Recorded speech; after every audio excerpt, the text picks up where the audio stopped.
Hey guys, Big Grizz here. Gonna do a play-by-play on another video we recorded on the weekend. This is me playing my Sapphire Steel wheel deck.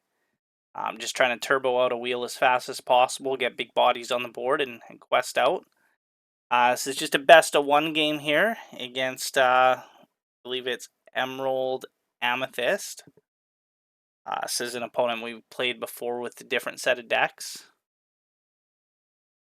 So I believe the opponent is going to start off first here. We reposition the hand cam, so hopefully that's a little bit better for you guys. The lore tracking might be a little slower. So let's see what we got here.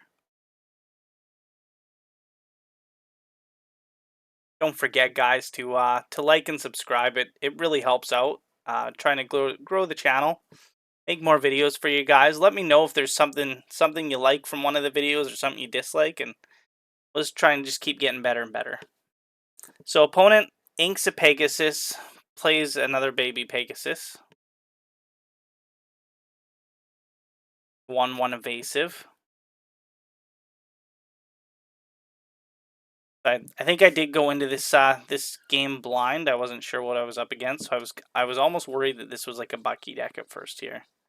So we ink a Flavor Sham and we hit the Popsicle right away, even though we had the kit in hand, which is part of our turbo plan. Just to try and get the draw, all our draws out of the way as soon as possible. Obviously, we are looking to do the kit into the big kit and a turn 3 shift, if possible, just so that we can do the whole new world right away. Opponent inks a Tinkerbell, another evasive character. So I'm seeing that, and I'm thinking that, okay, this is a weird deck. This is probably not a Bucky deck. Then of course we do see an Ursula Deceiver come down, which I mean, you should be playing 4 of those in every Emerald deck anyway. So opponent uses it. There's a couple songs here he can hit: the Let It Go or the Whole New World. I think the correct play here is to take the Whole New World, since it should be obvious that that is what my game plan is. Sapphire is going to be able to ink more often and get rid of more cards faster. So the Whole New World, even though both players will draw 7, it does. The idea is that it's going to benefit me a lot more than it's going to benefit my opponent. That's the plan. Opponent does pick the Let It Go though, so good news for us. You see we draw that second Whole New World in hand as well, so we're going to try and keep both of those in hand as long as possible. So we get the kit Cloud Kicker down, 0/1 with Ward, quest for 1. We don't have the shift target in hand right now, but you know, we might as well get the first one down first, just so that the ink is dry if we do draw into it. And I mean, it does have Ward, so we're really, at this point, unless they're playing steel, we're not worried about it getting picked off. So we do tell the opponent here that it does have Ward, just reiterate the stats. He's a newer player. He plays a Jacques and he goes to play the kit Cloud Kicker just to try and bounce it back, but reiterate it does have Ward. This is a friendly game here as well, guys, so I do let the opponent kind of take back their move. You know, if this was obviously a tournament setting or something, I would maybe force them to just go through with the misplay, but I let him take it back. And he ends up inking the same Jacques, but plays a Friends on the other side. So now we're into Amethyst. So now I've got to start readjusting here, because now I know that he could be playing the Rush characters and the Bounce package and the Goat package. So I can't really be complacent to his board too much. So we're going to ink a Smee here. We're going to play the Fishbone Quill, which is our only form of ramp other than Bell. And we're going to ink one of these cards here. I think in this situation we probably do ink the Bell. We want to keep both Whole New Worlds in case they play an Ursula Deceiver.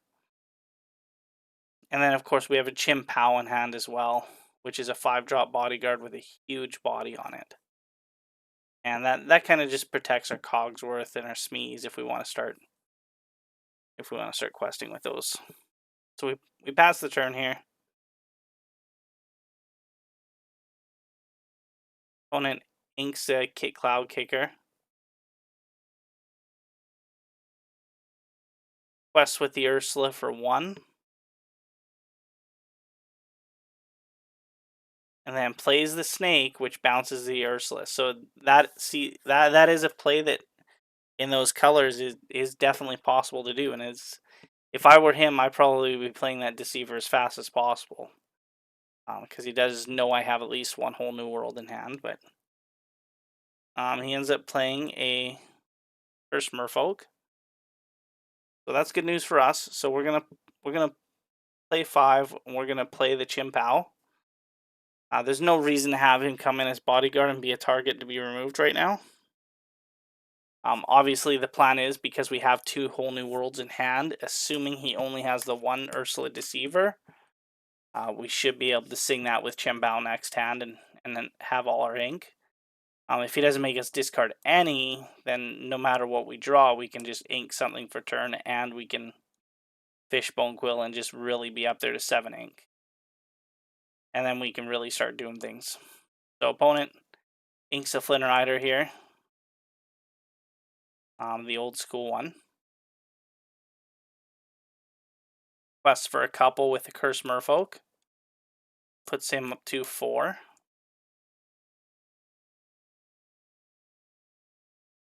Plays a Madam Fox to bounce the snake. And I really don't agree with this play at all. Like, I don't see...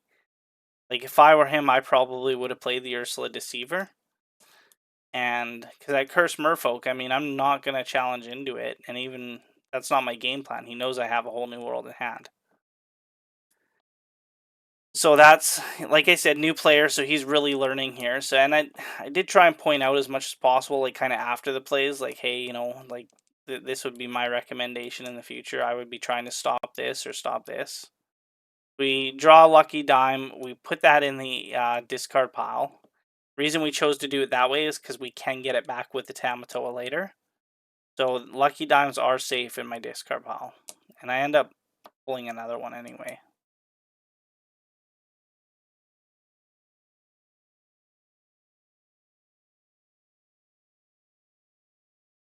So kind of looking at what we're playing here.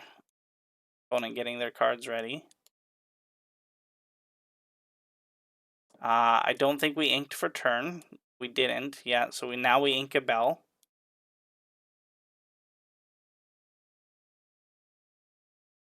I think I thought about that to see if I could do the bell and the Cogsworth on the same turn, and there wasn't a way to do it.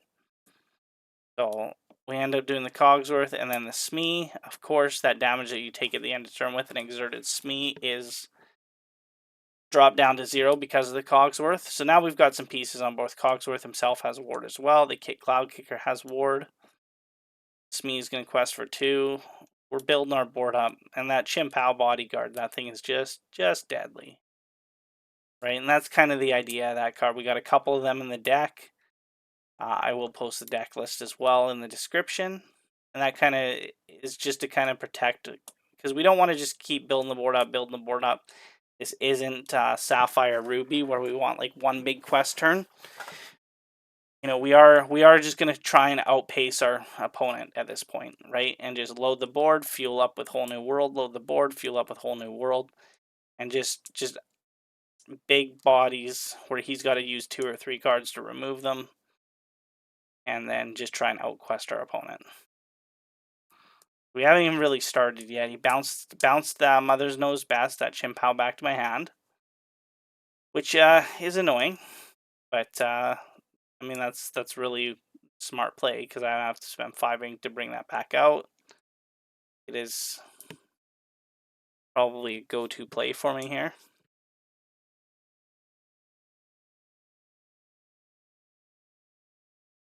Opponent just thinking what they want to do.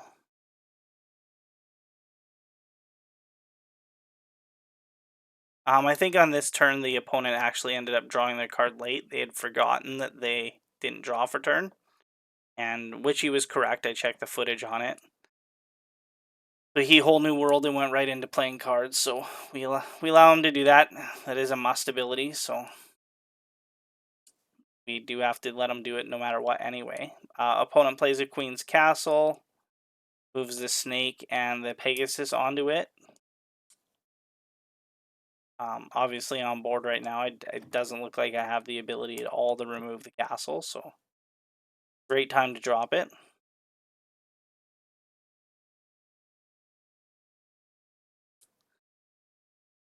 We're going to sing Grab Your Swords with Cogsworth. That's going to take out the Pegasus, put 2 damage on the other 2.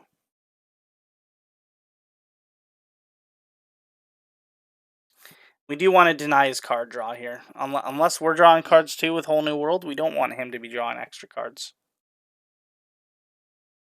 We do want to out-tempo our opponent. We do that. 5 ink left. I mean, I think the smartest thing here is we just get Chempo back out. We can exert him as a bodyguard, and that's because the Cogsworth himself, even though he does have ward, he is exerted. He is vulnerable to a Fox, and if he has it in hand, a double Fox rush attack, which would take him out. We play a Fortisphere here, draw another card. Believe that's another Grab Your Swords, and then obviously the Tamatoa as well.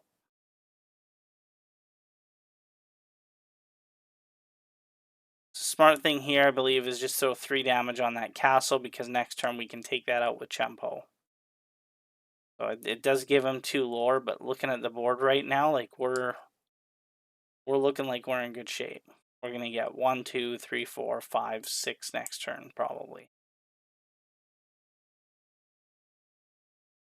If he doesn't bounce or remove that Chempo. And that's really what it is we want to quest hard but with protection. One does have a full grip, so who knows what he could be doing here. Ink another small Pegasus. Spend 2. Ursula Deceiver. So yes, he is going to get that Grab Your Swords out of my hand. Sees that I have a Tamatoa. Doesn't seem concerned about it. I don't think they realized that I was on. I had enough ink.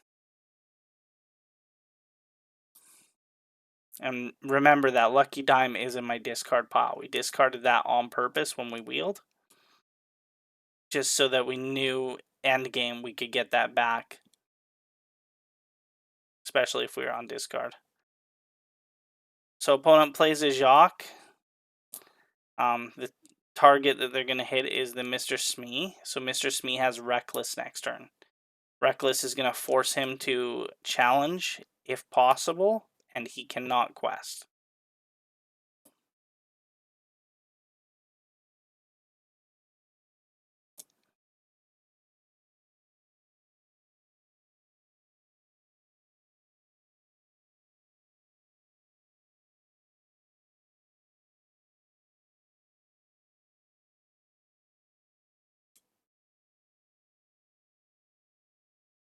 The opponent just kind of trying to think here what they want to do.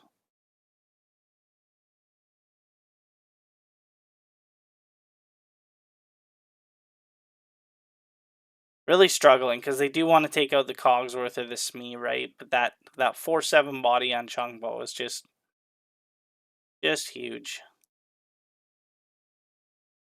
You don't see that a lot, right? A lot of the meta decks are running low to the ground creatures.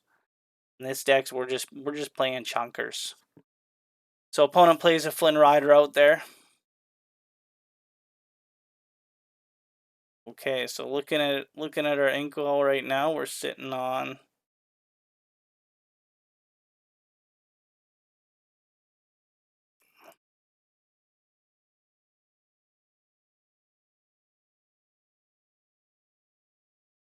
and we play the Tinkerbell this turn. So 1 damage to everything. That is going to take out that Madam Mim Fox.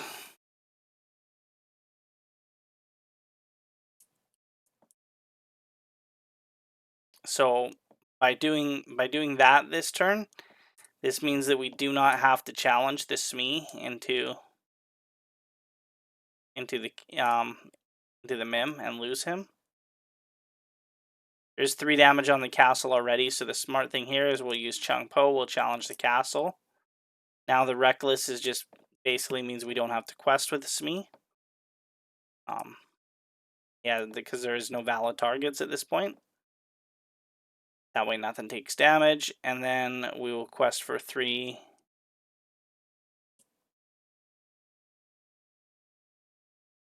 Pass the turn. Tamatoa is in hand. The crab.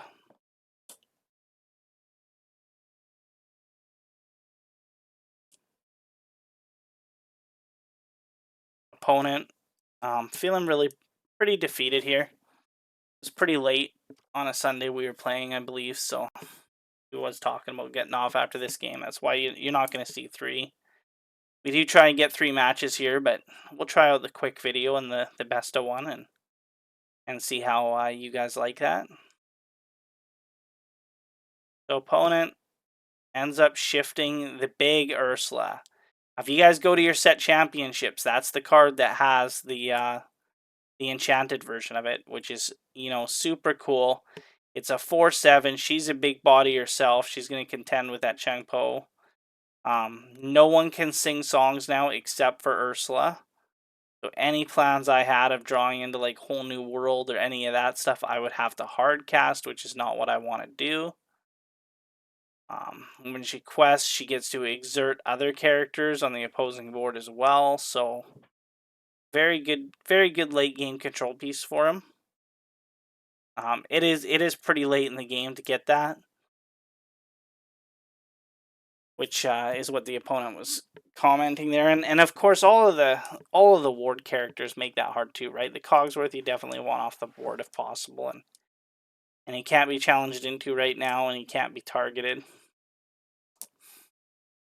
So, and that's kind of what he was discussing right there, is he was thinking he would take out the Kit or the Cogsworth, but I reiterate that Chumpo does have Bodyguard. He does need to be taken out first.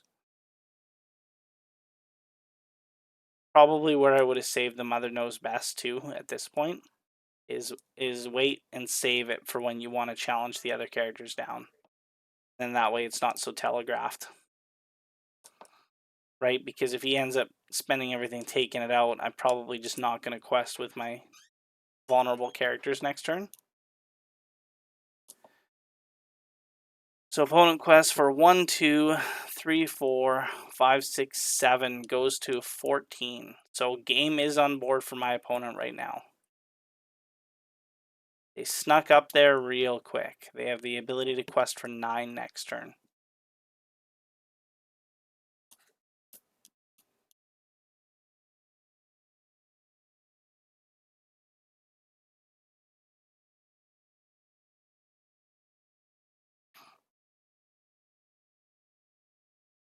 See what we can do here. So let's play 1 for a Fortisphere. We'll draw a card.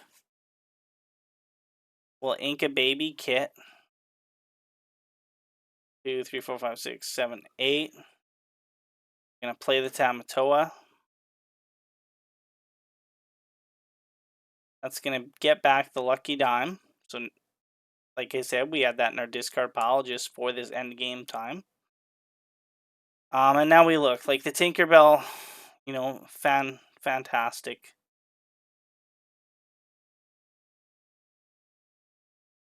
So we end up challenging the Jacques, I believe, with the Tinkerbell. That way, upon banishing, we can deal 2 damage to the Flynn Rider.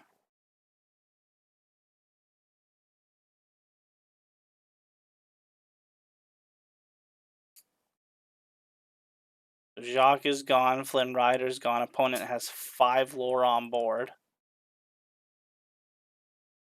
which we kinda are safe unless they have a goat.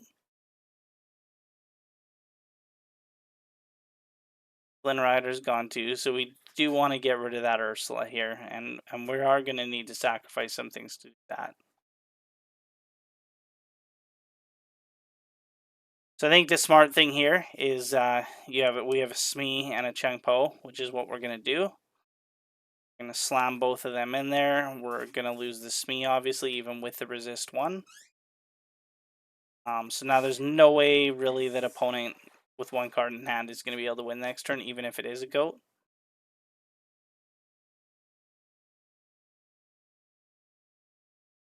And then we quest for 3 with the Cogsworth and the Kit, just because they both have ward and we have bodyguard down anyway on the Chumpo, and in case they have a rush character.